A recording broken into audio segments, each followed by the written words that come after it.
Hola, mi nombre es Joaquín Moreno. Este es mi segundo mensaje global, a todos mis congéneres, los seres humanos.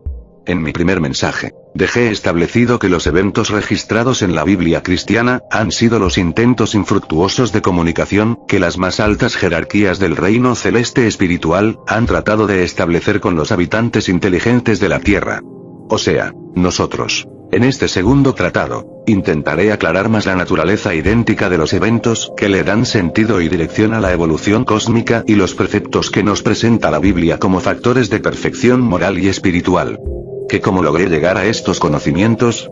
Pues, escudriñando el contenido de la Biblia y estudiando todo lo que se conoce actualmente del universo. Si esto de entender las profundas implicaciones que se encuentran semiveladas en la Biblia, y encontrar su relación paralela con las leyes cósmicas del universo físico, es un don o una cualidad extraordinaria, eso no lo sé. En todo caso, no me toca a mí juzgarlo, sino a ustedes. Lo único que sí sé, es que yo encuentro mucha lógica y coherencia inteligente en esos mensajes y en esa doctrina contenida en las páginas de la Biblia, y les encuentro una relación directa y lógica con los fenómenos y leyes que rigen la existencia del universo. Pero, adentrémonos de lleno en el tópico que nos ocupa y vayamos directo al análisis de esta ley cósmica universal, que le da sentido racional y coherente a todo cuanto existe, incluido el mundo espiritual.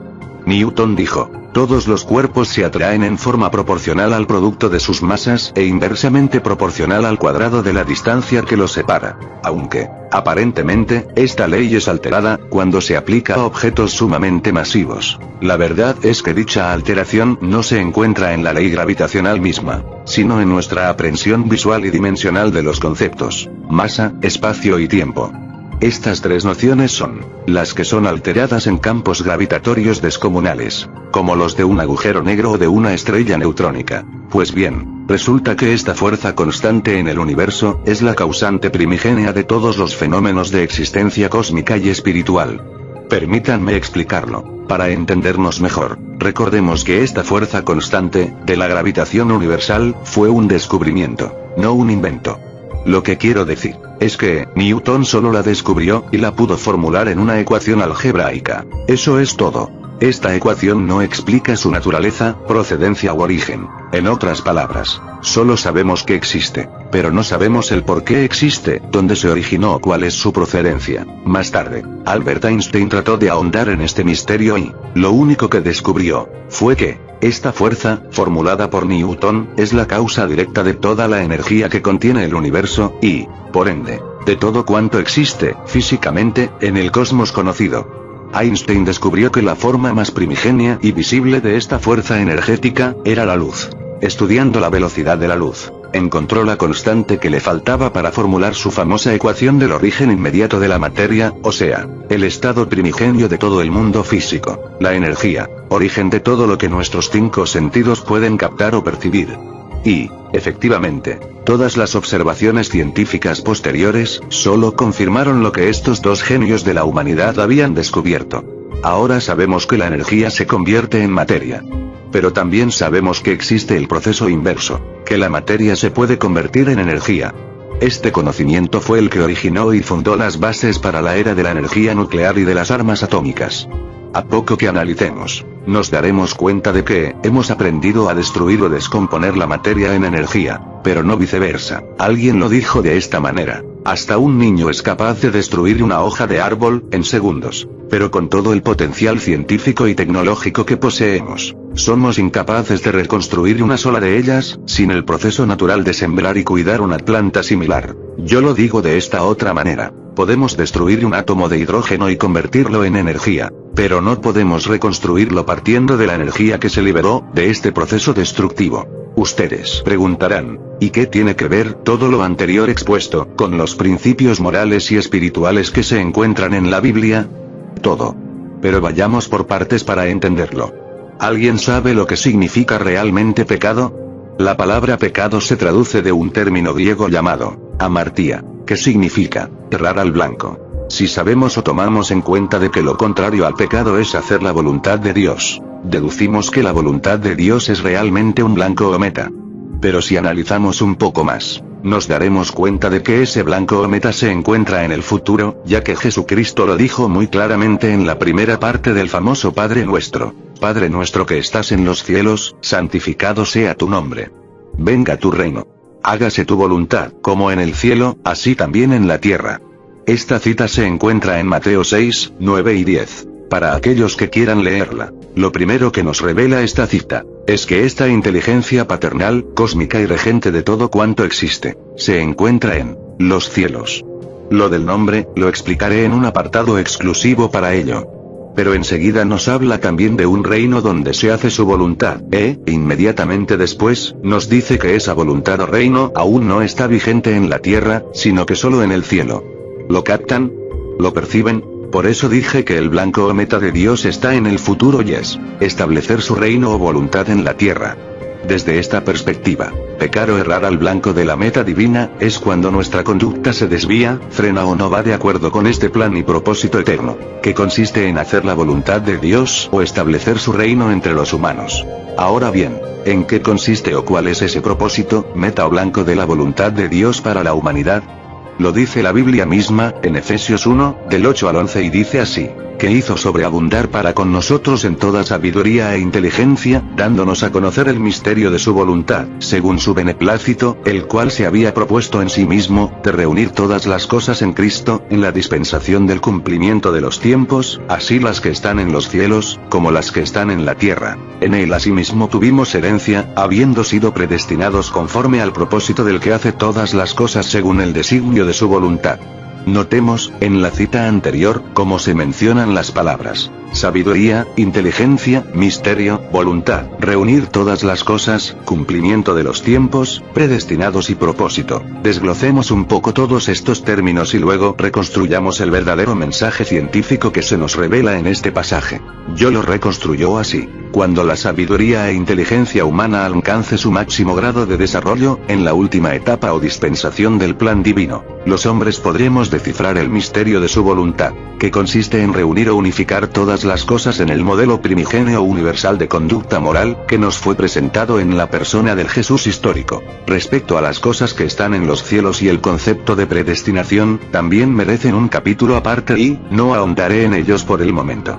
Viéndolo desde la perspectiva bíblica, si Dios es el creador de todas las cosas, entonces el plan divino y el rumbo de la evolución universal deben de coincidir en un mismo punto, blanco o meta.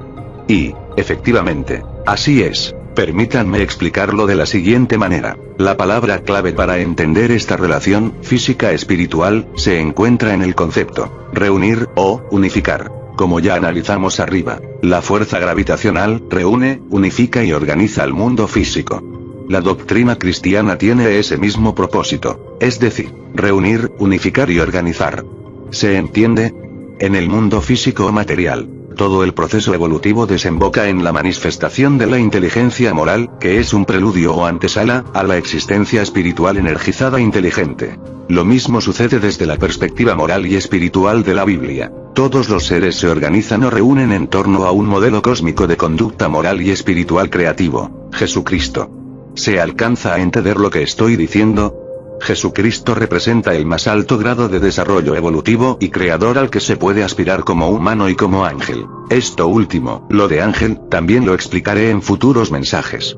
Lo que quiero que se entienda, por ahora, es que ambos, leyes del universo y preceptos bíblicos, no se contradicen, sino que se complementan y se explican, el uno con el otro. Lo que descubrieron estos dos genios de la ciencia, Newton y Einstein, fue la ley universal cósmica en su versión física, mientras que la Biblia trata este mismo tema, pero desde una perspectiva moral, ética o espiritual. Lo alcancemos a entender o no, la ley cósmica universal se le conoce en estas dos versiones. La primera, en la versión científica, como la ley o la fuerza de gravitación universal, mientras que en la segunda, la versión bíblica, se le llama amor espiritual o Espíritu Santo.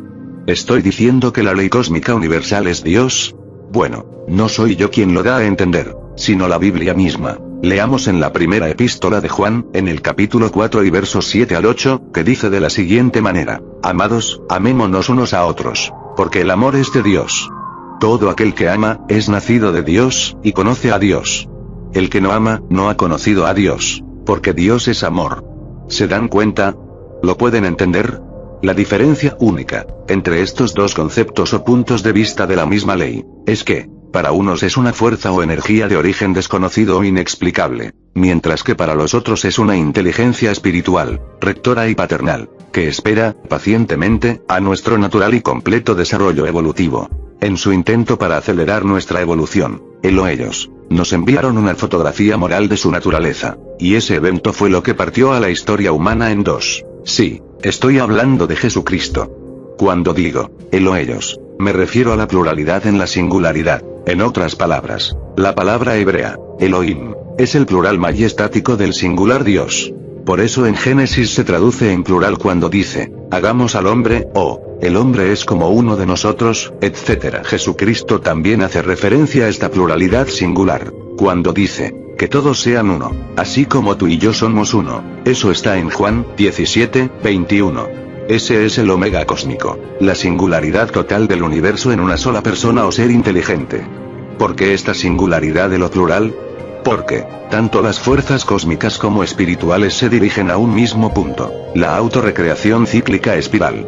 A los productores de ciencia ficción les ha faltado inteligencia y creatividad para imaginarse al verdadero futuro humano. Ellos no han podido imaginarse un futuro humano sin agresividad o violencia.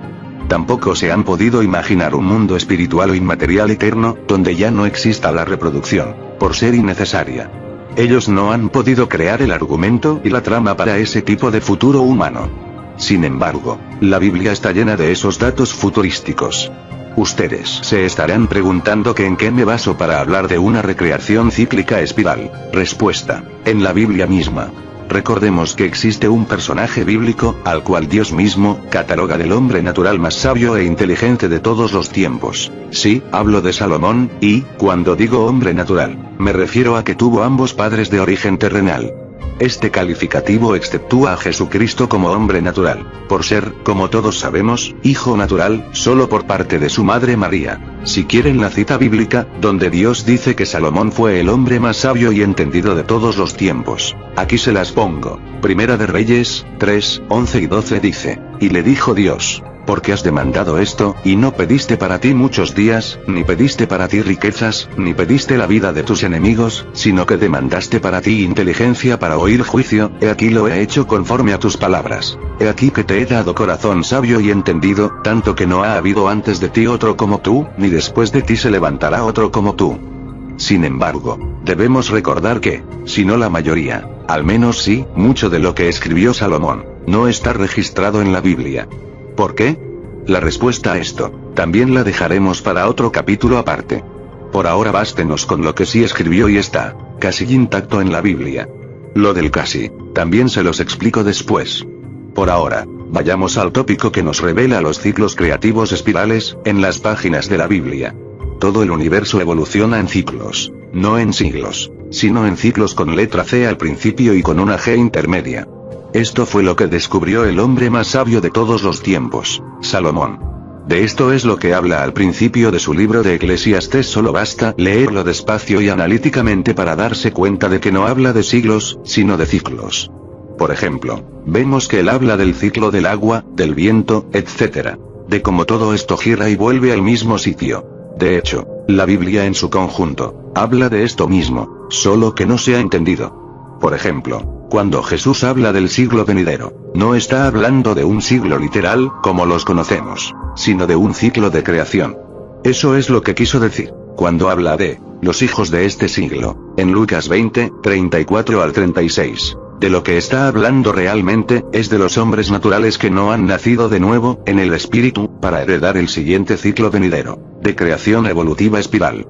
De eso es lo que habla Apocalipsis cuando dice que todas las cosas van a ser hechas nuevas, o cuando dice Juan que vio un cielo nuevo y una tierra nueva. Pero se me ha terminado el tiempo permitido para un video en YouTube. Continuaremos en el próximo. Hasta luego.